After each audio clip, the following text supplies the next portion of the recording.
নমস্কার দর্শক, সংবাদ আবির্ভাবের গুরুত্বপূর্ণ সংবাদে আপনাদের সকলকে স্বাগত। আমরা প্রত্যেক দিনের মতন আজকেও একটি বিশেষ এবং গুরুত্বপূর্ণ সংবাদ আপনাদের সামনে তুলে ধরব। দেশের প্রধান বিচারপতির বিরুদ্ধে আপত্তিকর মন্তব্য, সোনারপুরের সাংবাদিকের বাড়িতে তল্লাশি পুলিশের।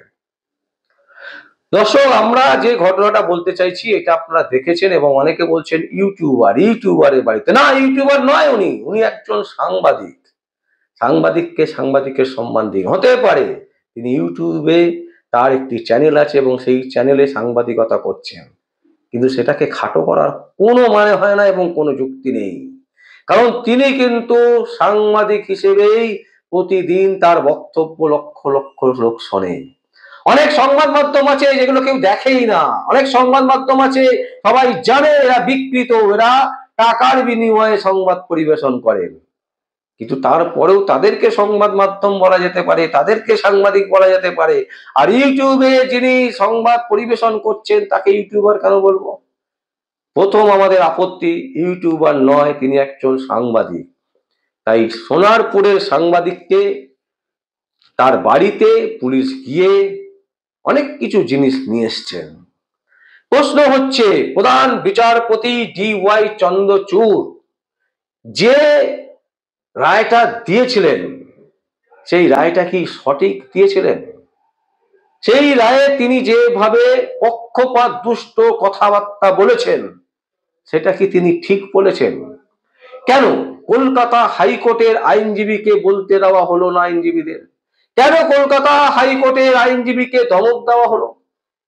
কেন সুপ্রিম কোর্টের যিনি আইনজীবী তিনি সব জানেন, তার কথাতেই শুনতে হবে প্রধান বিচারপতিকে? এই প্রশ্ন কিন্তু সাধারণ মানুষের। সেই প্রশ্নগুলো আমরা আমাদের মুখ দিয়ে বলি, কারণ সাধারণ মানুষ, তাদের কোনো প্ল্যাটফর্ম নেই, তারা কোনো কিছু বলতে পারে না, তাদের শোনার লোক নেই। আমরা তাদের কথা শুনে আপনাদের সামনে তুলে ধরি। তাই আমাদের যেটা মনে হয়েছে যে নিউজটা নিয়ে একটা বড়ভাবে আমাদের চ্যানেলে নিউজ করা দরকার। দেশের প্রধান বিচারপতির বিরুদ্ধে আপত্তিকর মন্তব্য এবং সোনারপুরের সাংবাদিকের বাড়িতে তল্লাশি পুলিশের। পুলিশ তল্লাশি করবে, এটা ঠিক কথা। যদি কোনো অভিযোগ জমা পড়ে তবে তল্লাশি হবে, এটাও ঠিক কথা। কিন্তু বিশেষ বিশেষ লোকের ক্ষেত্রে হবে, আর বিশেষ বিশেষ লোকের ক্ষেত্রে হবে না। সেটা যখন ঘটবে তখন বুঝতে হবে সেই পুলিশ প্রশাসন ভেঙে পড়েছে।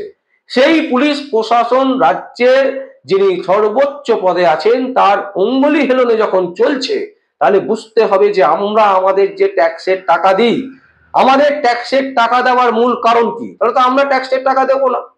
আমরা যে টাকা ট্যাক্স দিই সেই টাকা তাহলে আমরা দেব না। আমরা দিই কেন? আমরা দিই যাতে দেশের উন্নয়ন হয়, নাগরিক সমাজে আমরা যাতে ভালোভাবে বসবাস করতে পারি, আমরা যাতে সিকিউরিটি অভাব করতে না পারি। এই ধরনের সার্ভিসগুলো আমাদেরকে দেবে ভারত সরকার। তার অঙ্গীকারবদ্ধের জন্যই কিন্তু আমরা ট্যাক্স পে করি। কারণ আমাদের টাকা বেশি হয়ে যায়নি যে আমরা সেদে সেদে ট্যাক্স পে করছি। আমরা ট্যাক্স পে করছি ভারতবর্ষের যে আইনি পরিধি, আইনি ভাষা যেটা আছে, আমাকে সরকার সার্ভিস দিচ্ছে, তার বিনিময়ে তার কিছু পাবে, এটাই স্বাভাবিক। সেই কারণেই আমরা ট্যাক্স পে করি। কিন্তু সেই ট্যাক্স পে টাকা নিয়ে যদি আপনি সার্ভিস প্রোভাইড ঠিক করে না করেন, কোনো একটি ব্যক্তির অঙ্গুলি হেলনে যদি আপনি কাজ করেন, তখন তো আপনার বিরুদ্ধে প্রতিবাদ হবেই, তখন তো আপনার বিরুদ্ধে কুমন্তব্য বেরোবেই, তখন তো আপনার বিরুদ্ধে গর্জে উঠবে সাধারণ মানুষ। আর আপনি তখন যদি বলেন যে আপনি অন্যায় করছেন, আপনারা অন্যায় করছেন, সেটা তো কোনো অবস্থাতেই শোনা যাবে না। যে অন্যায় প্রথমে আপনি করলেন, আগে সেই অন্যায়ের প্রথমে বিচার হোক, তারপর তো আমি বলেছি তারপর আমার বিচার হবে। তাহলে আপনার বিচারটা কেন হবে না? বাহ বাহ বাহ, তো খুব ভালো কথা, খুব মজা। একবার ভোটে জিতে গিয়ে আমি কোন রকমের মন্ত্রী হয়ে গেলাম, আমার 7 গুণ অপরাধ থাকবে, অথচ সেই অপরাধের বিচার হবে না। আমি কোন রকমের পড়াশোনা করে প্রধান বিচারপতি হয়ে গেলাম লাইন আপ করে, আমি যা বলবো এবার তাই ঠিক, বাকি সবেরা সব মিথ্যে কথা বলছে, সব ভুল কথা বলছে। এই জিনিস চলতে পারে না।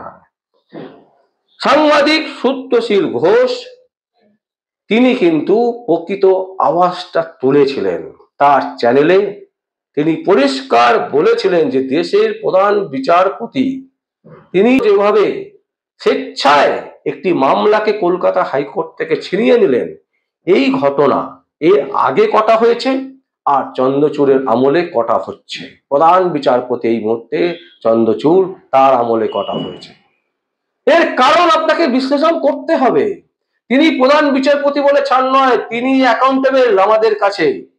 কারণ কারণ আমাদের ট্যাক্সের টাকা থেকে তার স্যালারি হয়, তাই তাকে জাস্টিফিকেশন দিতে হবে যে তিনি কেন কেন এই ধরনের রায় দিচ্ছেন এবং কেন তিনি কলকাতা হাইকোর্ট থেকে হাইজ্যাক করে সেই মামলাটাকে শুনছেন। কারণ যে মামলা শোনার কথা লোয়ার কোর্টে, এইবারে হচ্ছে কি যে সাংবাদিক শুদ্ধশীল ঘোষ তার বাড়ি থেকে 4টি ল্যাপটপ, 4টি মোবাইল ফোন, 2টি হার্ড ডিস্ক, একটি মাইক্রোফোন সহ একাধিক ইলেকট্রিক সামগ্রী বাজেয়াপ্ত করেছে। প্রশ্ন হচ্ছে যে জিনিসগুলো বাজেয়াপ্ত করা হলো, এই জিনিসগুলো বাজেয়াপ্ত করা হলো কোন যুক্তিতে, কি লজিক আছে, এটা নিয়ে আলোচনা করি আমরা। ধরুন আমি একটা ভুলভাল কথা বলেছি, একটা ভুলভাল শব্দ প্রয়োগ করেছি, যেটা মনে হয়েছে কারোর মনে হয়েছে যে এই শব্দটা কেন আমি প্রয়োগ করেছি, আমার বিরুদ্ধে মানহানি মামলা হলো। ভালো কথা, মানহানি মামলা হলে কি হবে, আমাকে পুলিশ তদন্ত করবে।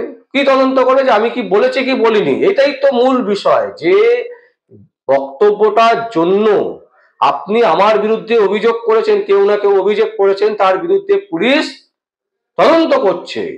সেই তদন্তের রিপোর্ট পুলিশ কাকে দেবে, কোর্টকে দেবে।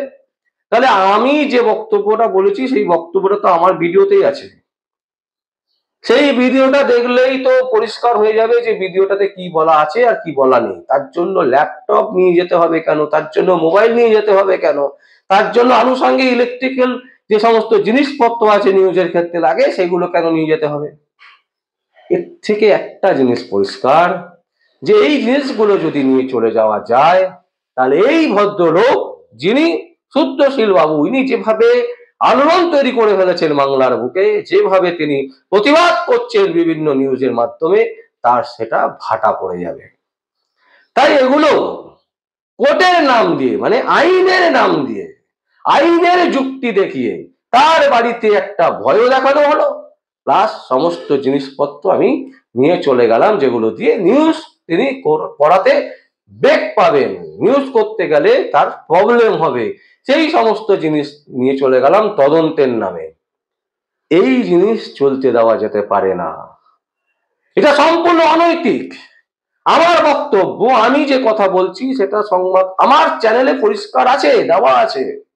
আপনি সেটা শুনে যখন কমপ্লেন লঞ্চ করছেন, তাহলে সেই বিষয়টা নিয়ে আপনি আমাকে প্রশ্ন করুন, সেই বিষয়টা নিয়ে কোর্টে চলুন, যে আমি ভুল বলছি না ঠিক বলছি, এবং যার বিরুদ্ধে বলছি তার কতটা মান কমে গেছে আমার জন্য, সেটা ভ্যালুয়েশন হোক। কিন্তু আপনি আমার জিনিসপত্র তুলে নিয়ে চলে যাচ্ছেন কেন এবং কোন যুক্তিতে, এই প্রশ্নের উত্তর আমার মনে হয় যে সমস্ত পুলিশেরা এই ধরনের অন্যায় কাজ করছেন তারা জবাব দিতে পারবেন না। ডিওয়াই চন্দ্রচূড় তিনি যদি মূল জায়গায় বসে, সুপ্রিম কোর্টের প্রধান আসনে বসে তিনি যদি অন্যায়কে প্রশ্রয় দেন, তাহলে তার বিরুদ্ধে সাধারণ মানুষ গর্জাবে, এটা একদম স্বাভাবিক ব্যাপার। কারণ সাধারণ মানুষের ট্যাক্সের টাকা থেকে সুপ্রিম কোর্টের প্রধান বিচারপতি যেরকম ইনকাম পান, ঠিক সেই রকম পুরো চ্যানেলটা সবাই যারা গভর্নমেন্টে আছেন, যারা সরকারকে চালাচ্ছেন, যারা রাজ্য সরকার কেন্দ্রীয় সরকারের কর্মীরা, প্রত্যেকের মাইনে হয়। তাই তারা তাদের অ্যাকাউন্টেবল দেওয়াটা হচ্ছে বাঞ্ছনীয়। সেই জায়গা থেকে শুদ্ধশীল বাবু একজন বিশিষ্ট সাংবাদিক হিসেবে তিনি প্রশ্ন তুলেছিলেন, আর সেই প্রশ্নের উত্তর তো দেওয়া দূরের কথা, তাকে টেনে হিচড়ে তার সমস্ত জিনিসপত্র নিয়ে চলে গেলাম, এটা আরো বেআইনি এবং আরো দণ্ডনীয় অপরাধ। এবং এই অপরাধ সুপ্রিম কোর্ট বা কলকাতা হাইকোর্টে যদি বিচারপতিরা মনে নাও করেন, সাধারণ মানুষ কিন্তু এটা মনে করছেন সাধারণ মানুষ কিন্তু বুঝতে পারছেন যে যাদের পয়সা আছে আইন তাদের হয়ে কথা বলছে। এটা আপনারা দেখিয়েছেন, আপনাদের দেখানো দৃষ্টান্ত থেকে সাধারণ মানুষ বুঝতে পারছে যে যাদের কাছে পয়সা থাকে, যারা বলবান, তাদেরকে আইন কিছু করতে পারে না। যদি এই জিনিস আপনারা শেখান, এই জিনিস যদি সাধারণ মানুষ অ্যাবজর্ব করে, তাহলে রিয়াকশন আপনি কি অন্য কিছু পাবেন? কখনোই পাবেন না। রিয়াকশন সেটাই পাবেন যেটা আপনি দেখাচ্ছেন। আয়নার সামনে আপনি ডান হাত তুললে আয়নাতে নিশ্চয়ই কখনো বাঁ হাত ওঠে না, ডান হাতই ওঠে, কিন্তু দেখে মনে হবে বাঁ হাতটা উঠেছে। তাই ভুল আপনি করছেন, আর সেই ভুলের দায় সাধারণ মানুষের উপর চাপাবার চেষ্টা করছেন। সেটা কিন্তু মানুষ, বাংলার মানুষ সেটা কিন্তু বুঝে গেছে, বুঝতে পেরেছে, এবং তারা বুঝে গেছে যে এটা প্রতিবাদ ছাড়া হবে না, আন্দোলন ছাড়া হবে না, এবং পলিটিক্যাল নেতা নেত্রীদেরকে এই আন্দোলনে ঘেরালে তাহলেও হবে না। তাই তারা কিন্তু ইন্ডিভিজুয়াল, প্রত্যেকে সাধারণ মানুষ রাস্তায় নামছেন। অথচ দেখুন, কোন রাজনৈতিক পলিটিক্যাল পার্টিকে কিন্তু ঘেঁষতে দিচ্ছে না। আর সেখানেই ভয় শাসকের, সেখানেই ভয় হচ্ছে কোর্টের। যে কোন ধরনের আন্দোলন হচ্ছে, ভারতবর্ষ এই আন্দোলন দেখেনি। দর্শক, এইখানেই কিন্তু সবচেয়ে বড় প্রশ্ন। আর শুদ্ধশীল সেই প্রশ্ন তুলেছিলেন, এবং যার ফলে শিলিগুড়ি থানা থেকে তাকে নোটিশ পাঠিয়ে দেওয়া হলো। তিনি সেখানে যাবেন বলে ঠিকও করেছিলেন। তার আগে আবার কালনা থানা তার বাড়িতে চলে এলো। ভাবুন, যারা এই যে যারা অবজেকশন করছেন, যারা এফআইআর করছেন বা অভিযোগ দায়ের করেছেন শুদ্ধশীলের বিরুদ্ধে, তাদের বিরুদ্ধে কি শুদ্ধশীল কিছু বলেছেন? বলেনি। তাহলে তার চিঠির ভিত্তিতে, তার অভিযোগের ভিত্তিতে তার বাড়ি থেকে, তার অফিস থেকে কি করে সমস্ত জিনিসপত্র দিয়ে চলে যায়? আজকে যদি আমি এই কমপ্লেন যদি আমার এই সংবাদ মাধ্যমের মাধ্যমে মুখ্যমন্ত্রীর বিরুদ্ধে করি, মাননীয় সিপি পুলিশ অফিস, পুলিশ কমিশনারের কাছে, যে মুখ্যমন্ত্রী যে অন্যায় করছেন সেই অন্যায়ের বিরুদ্ধে তাকে গ্রেপ্তার করা হোক, তাহলে কি বিনীত গোয়েল চলে যাবেন তার কাছে, মমতা ব্যানার্জির বাড়িতে? এই ধরনের আজগুবি এবং এই ধরনের আইনি যুক্তিযুক্ত যেগুলো দেখিয়ে তার বাড়ি থেকে জিনিসপত্র নিয়ে যাওয়া হয়েছে, এর তীব্র প্রতিবাদ করছি আমরা।